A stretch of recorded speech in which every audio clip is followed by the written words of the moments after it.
Whatever I can find it. A lot faster than a parting tool, and I think more forgiving.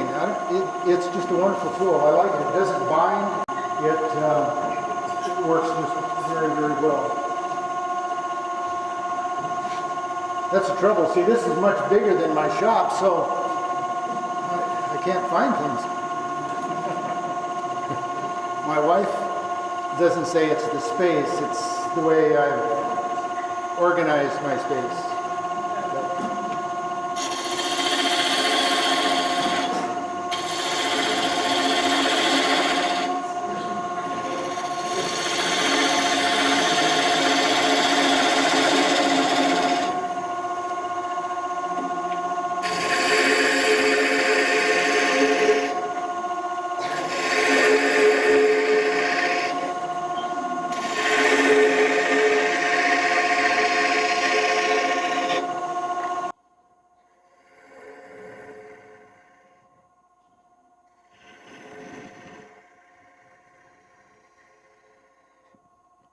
So of course what I'm doing is to get my rough in. Oh, you know, this is going to be a nice looking egg.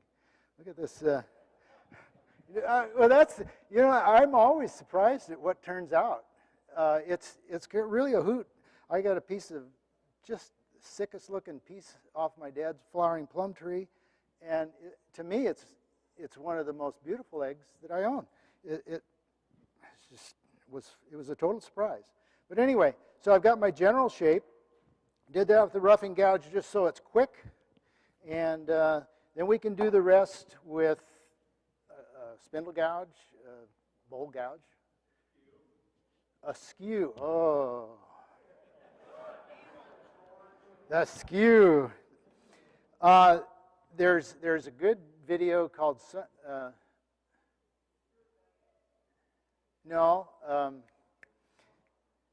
we wrote Son of a Skew, and what's the other one? Anyway, the first one is about using a skew. The second one's called Son of a Skew, and it's his second version. And it'll come to me sometime. What is it? Alan Lacer, yeah. I bought one of his Mondo massive, yeah. I was impressed with his video, and I bought that giant tool, and it's really great on a few big things, and otherwise it's pretty heavy. But anyway, I love the way he demonstrated on that video, and one of the things, of course, he did was an egg, so that made him worth watching. So I like to come over and establish the end. And to me, I want this a little fatter, so I'm going to shorten this egg up. Heck with the template. And over here, with the skew, you can make this a very nice taper that has very little sanding. But I know you all came to watch me sand an egg. It's pretty exciting. It can be if it comes out of the chuck. So here's where I save time. I don't have to worry so much. I got to finish that taper, but I can pull the tailstock off now, and I've got plenty of wood on the other end here to hold that, and I can finish my shaping, and I can do sanding, or I can do embellishment and things like that. Let's go. Whoop. Let's go up a little bit. There you go. And of course, at the skew, you have the opportunity to do other embellishments like those spiral things, you know. And they're really quick, you know. And they're really quick. You don't waste any time at all. Boom, and it's all over. And if you don't like it, just make a smaller egg, get a different chuck. You know, nobody knows. All right.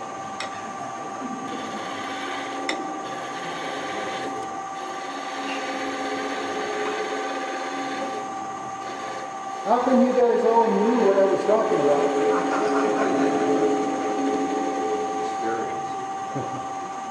Yeah, that's sort of like an egg.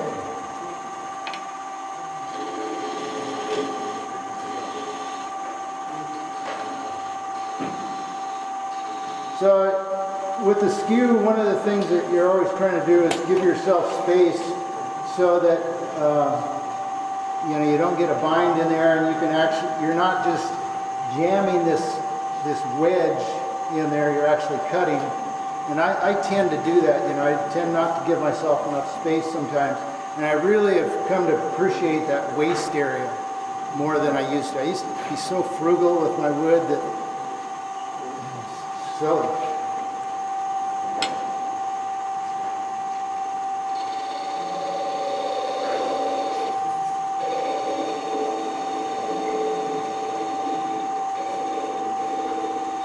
Okay. Well, this other side then, again, I leave the line. Remember, that's my maximum diameter, so I'm going to start about there, maybe back up just a little bit here.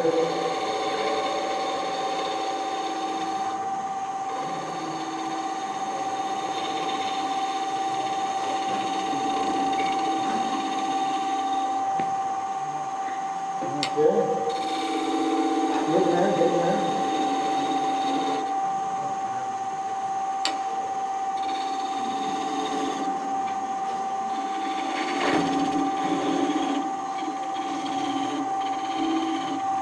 And I turned a nice egg for my son, his wife. One day we were visiting. He says, "Hey, I really like that egg," and he said, "I found a good use for it." I go, "What's that?" And he says, "Well, I got some chickens." And I'm going, "What? You mean?" He said, "Yeah, I just put it in the nest there, and it kind of stimulates them a little bit, and they." So you don't have too many expectations when you give your eggs away. They may put them under some stinky old chicken and.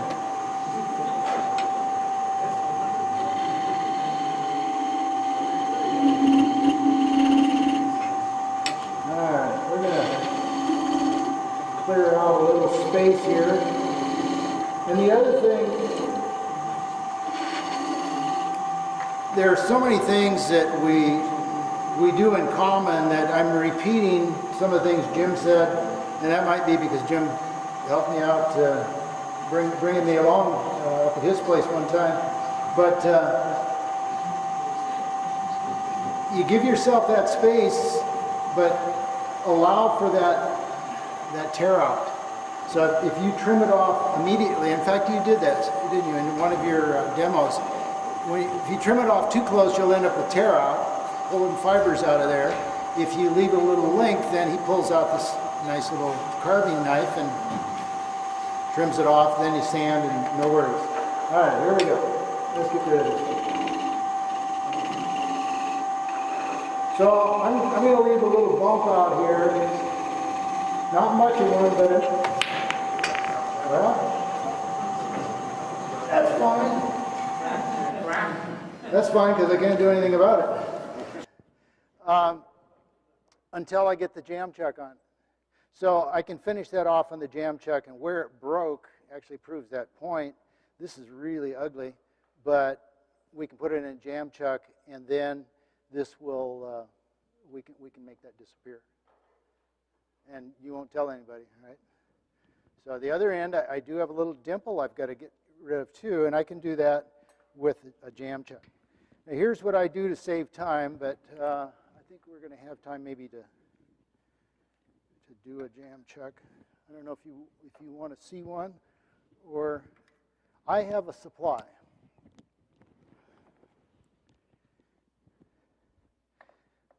I've gone through a bunch of different eggs, so I have a bunch of different jam chucks here.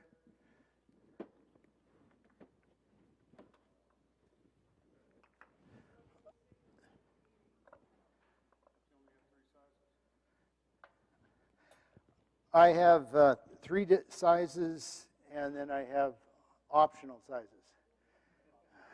I'll try my one that's labeled large egg. Ooh, I like that. Okay, done. But I keep them. If you end up with a jam chuck that you use once, it seems like such a waste because you end up fiddling with them so much. I just usually have to retouch them a little bit, and then they're good to go. they probably started out as scrap wood, and I was just practicing some beads, or it's been a while, so I don't know why I did that. But I think that's what it was, is I thought, well, you know, that wood doesn't look too bad. I'll just make some beads. And then I was looking for a piece to make a jam chuck out of. And I like the wood to be a little soft so it grips. So you don't want a real hardwood. And, of course, you don't want to waste hardwood anyway. Ellen?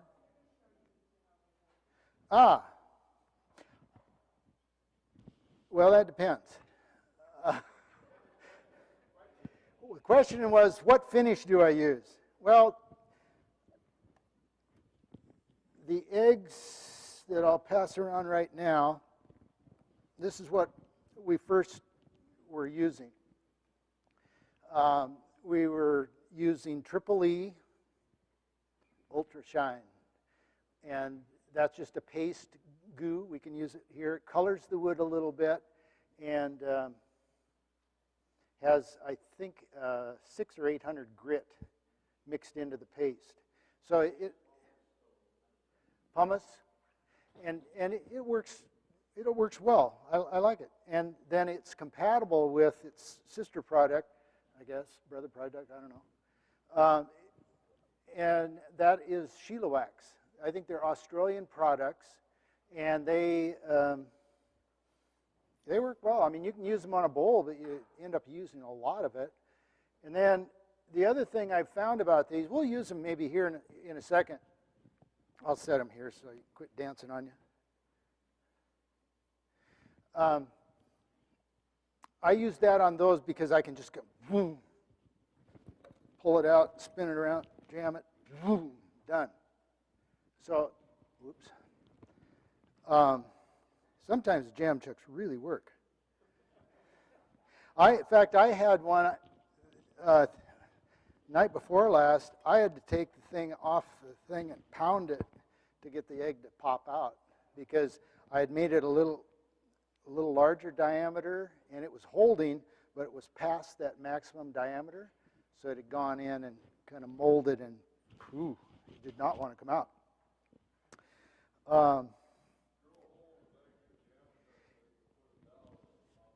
Yeah, if you notice, some of my jam chucks have holes in them. And the other thing that I ended up doing with this guy, and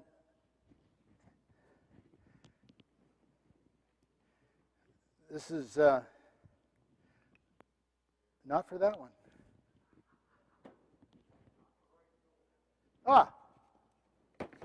No? Maybe I didn't even bring it.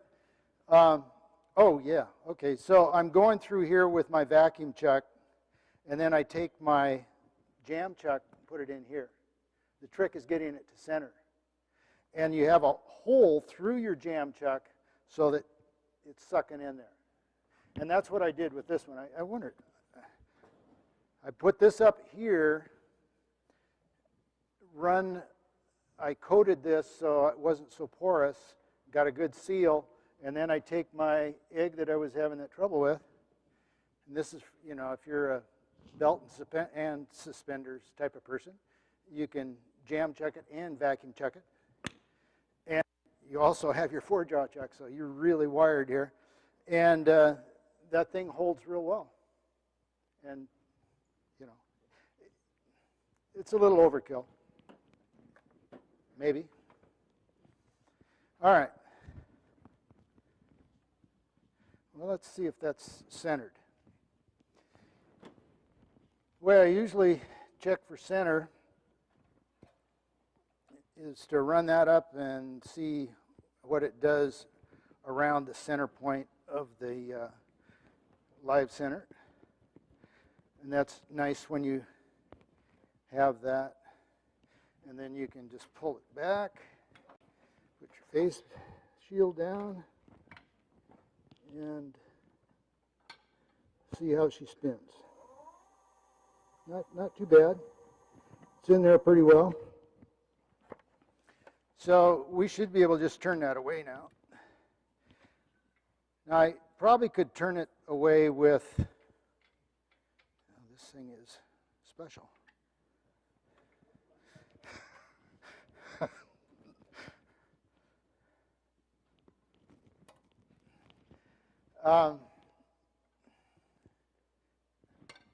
Well, should we be brave and do a skew, or do you want to? The deal with a gouge is you have that pressure of the bevel against the wood, and you should with the skew as well, but you also have, this is a little safer. And then, again, if you feel uncomfortable, a la Jimmy, just take that thing, that negative rake, put it on there, and make it disappear. For speed, I'll go with this, probably finish with Jimmy's tool. So I can use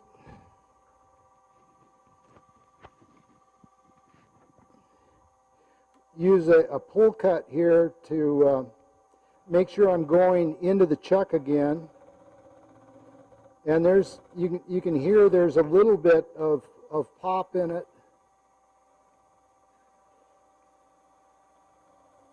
I'm protecting those of you in the front row.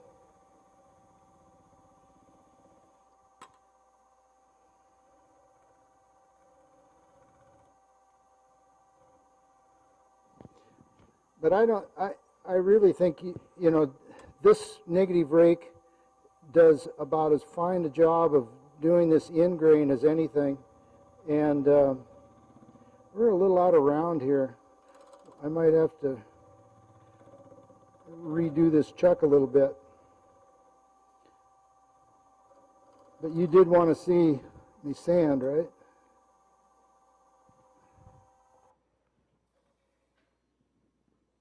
Okay, well, we're getting some tear out. So, best tool you got is your skew.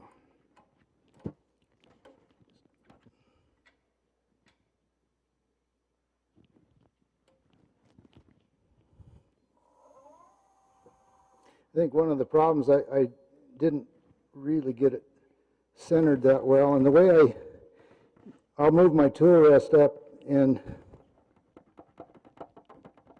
that'll allow me to adjust. As you can see, it's very precise.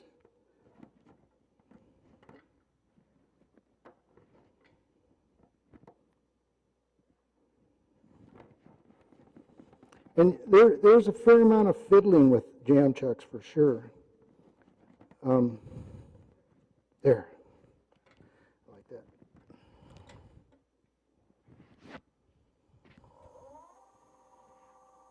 That's better.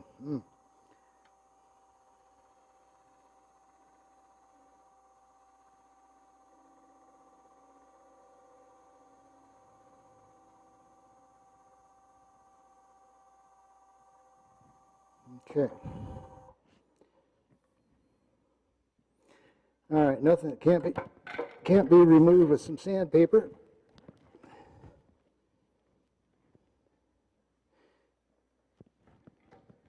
Thank you. Might have to change skews here. Now, with this one, can you see the Chuck? Yeah, okay, you can see the line, maybe. There's the line, which is your maximum height line, maximum diameter line, and that's a nice thing if your chuck is straight to line up on. And it also tells me that, okay, it's gripping. If I could hit that every time, it'd be wonderful, because this is going to hold. You know, that's in there well. And so I can pretty much do what I want with this, well, famous last words. Yes?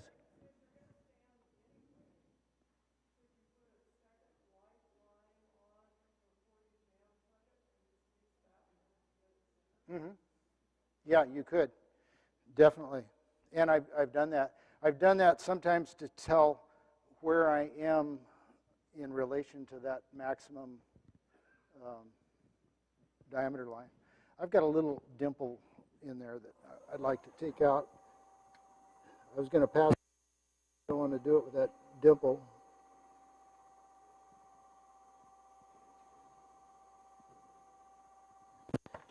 And I've found that eggs are almost, that's not bad. We got just a little stuff to deal with there.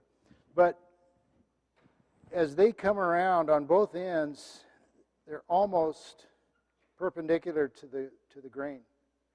You know, you're just about there. So let's finish this guy off.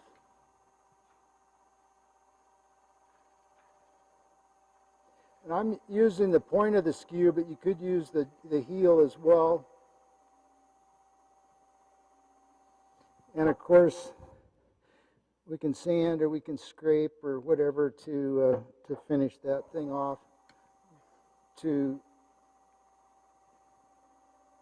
keep ourselves happy with the results.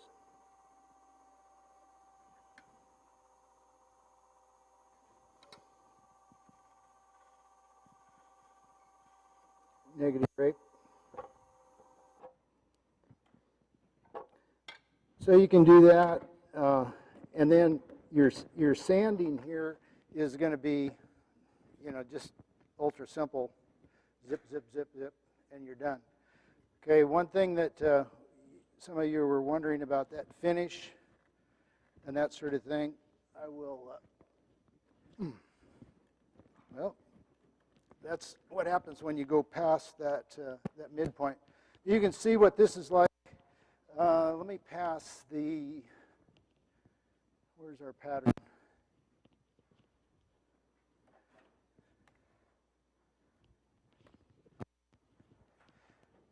Pass those around. You can see how they kind of work to give you your basic shape.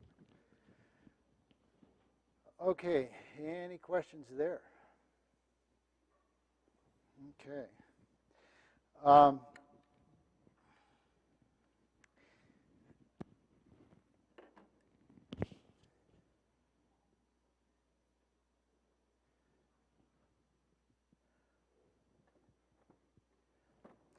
Okay, now this, if we did this thing here, this is spalted beech, and I think that's one of the best woods you can use to turn, is something with this heavy spalting, because it really gets interesting, and it's real easy to see exactly what you've got. If you look on the end grain, this would be a beautiful egg. And we could just rough this out, and you would see. Now, I probably could get 2 eggs out of that, but I'm not positive if it would, if I'd be crowding it too much. But let's put that on and spin, and you'll see how it reveals what you get.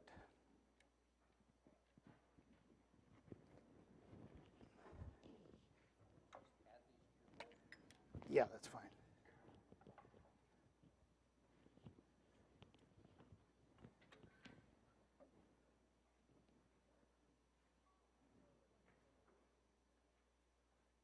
So again, center, sort of.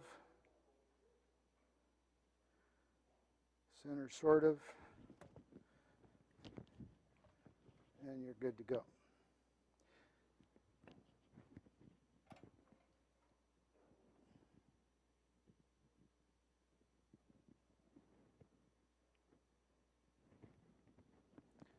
The light here is, there we go.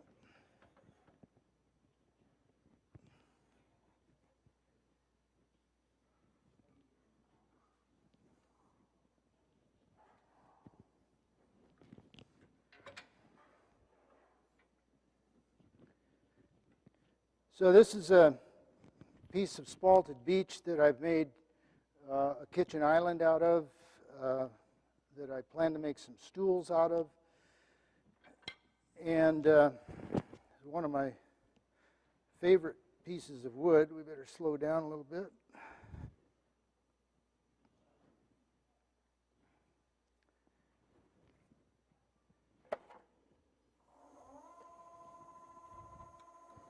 And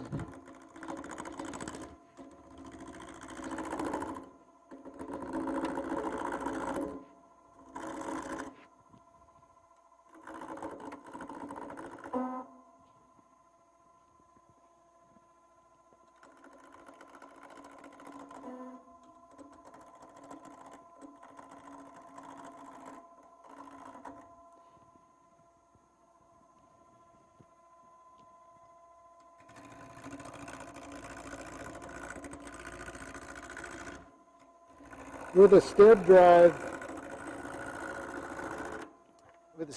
you can't force it as much. I'm going to leave that up a little bit.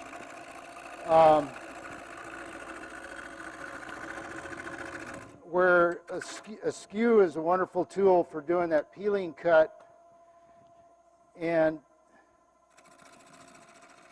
you can run along with it. I should raise my tool rest a little bit,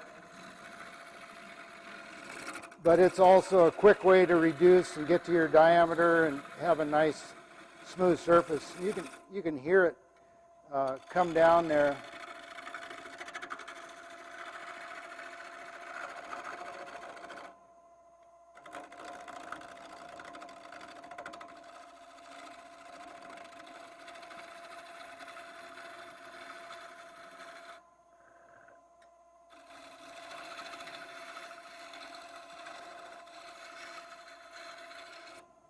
Let's see what we're getting here. Yeah, this side right here would make a couple beautiful eggs. You can take your skew,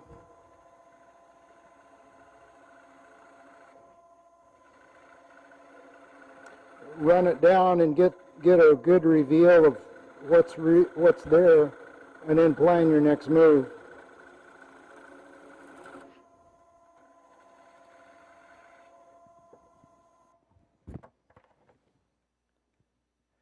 So that would make a nice egg. And found a couple little bumps. I think those would come out. So this would again be a great egg, and it looks to me like it's in that large egg category that we just did, because that's the 2 1/8, and that's the small. So it fits either the medium. If I worked it down a little bit, the medium would work. Yeah, not really. It would be that same size, unless I just want to make a small one over here, make a short one, make a large one over here.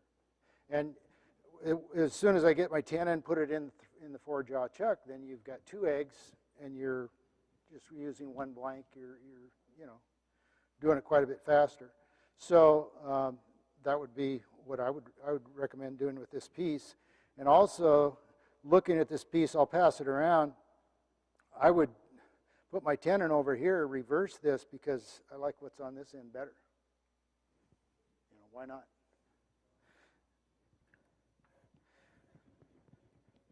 Okay.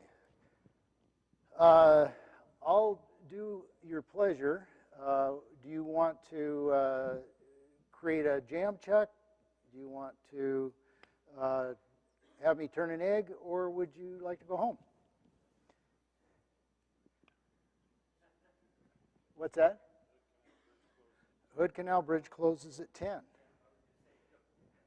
Okay, so we don't want to go long. If I'm making a jam chuck, I'll just go over how I would make one, and we don't have to really do it.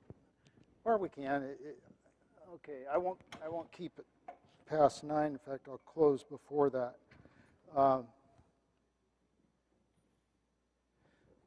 Okay, I started, in case we had time to make jam chucks, I started with it, and this is where I got. I would make 2 jam chucks out of this piece, or jam chuck here and an egg out of there, or something like that.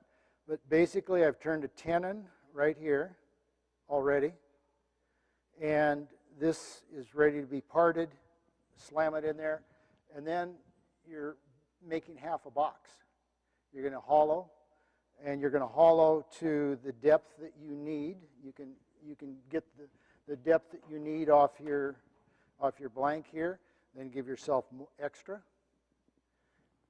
And then you start fiddling. And the fiddling would depend on how lucky you are, how long that takes to really get that good fit. You can see that it's a little temperamental, but once you get it, it really works. And so we could take a couple minutes and do that, but I think we'll wrap up a little early here. Okay.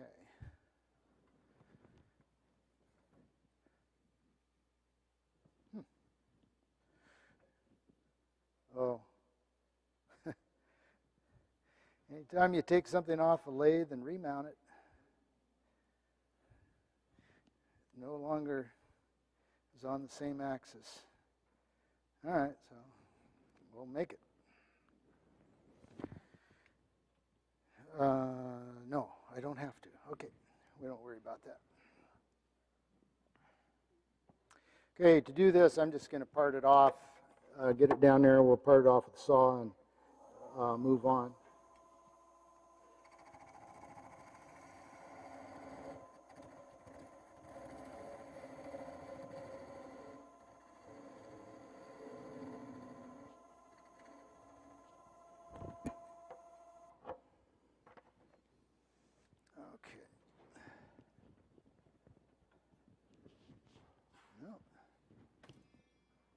Okay, like these saws,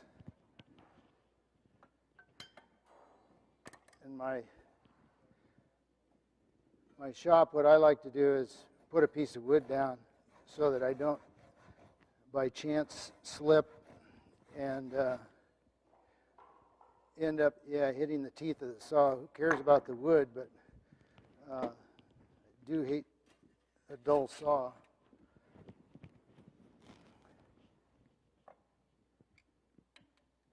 Especially at the price of a sharp one.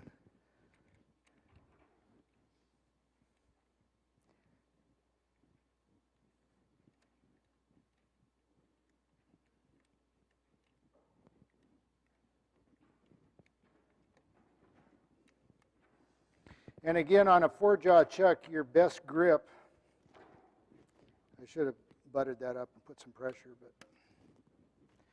your best grip is when the jaws are nearly closed. And so I've got between an 1/8 and a 1/16 opening here, so that's good and secure. And we can just true it up. We could put beads in it, like the others, Why would I do that? I don't know. Well, never mind. That's true enough for me. And so all we have to do, swing around and hollow. How big you want to go depends on, again, your egg. And to do that, I would just take the calipers, set it for the length that you want. Well, let's make believe here, and then we'll quit. I would put my calipers on till this side looks like it would match the crease that I've just created. Right there. And then I would start hollowing. That would be the diameter of my egg minus just a little bit. So I would come inside that line, hollow it out to the depth of that long end. So, I guess that egg went around, but the one that had the mark on it, I would just measure back here, give myself a little extra, go to that depth, boom, you've got to get your jam chuck. So you don't want your egg actually bottoming out? No, it won't hold if it's bottom out. Where you're actually gripping, there we go. Where you're actually gripping, and the burnish marks on this, okay, here's my maximum diameter, right here. And my grip is in this area right here. I'm not touching down here. And then that means when I reverse it, put it in this way, maximum, it should be gripping right here. Okay? And you can see the burnish marks from spinning that thing in there.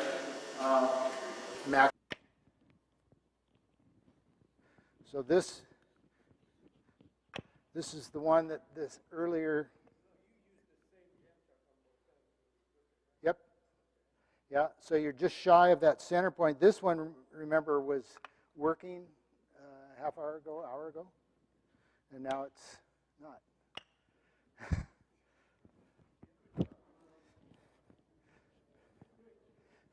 But you know, you pick it up a year from now, and you're doing another egg that size, and you go, oh, perfect, you know, and there you are.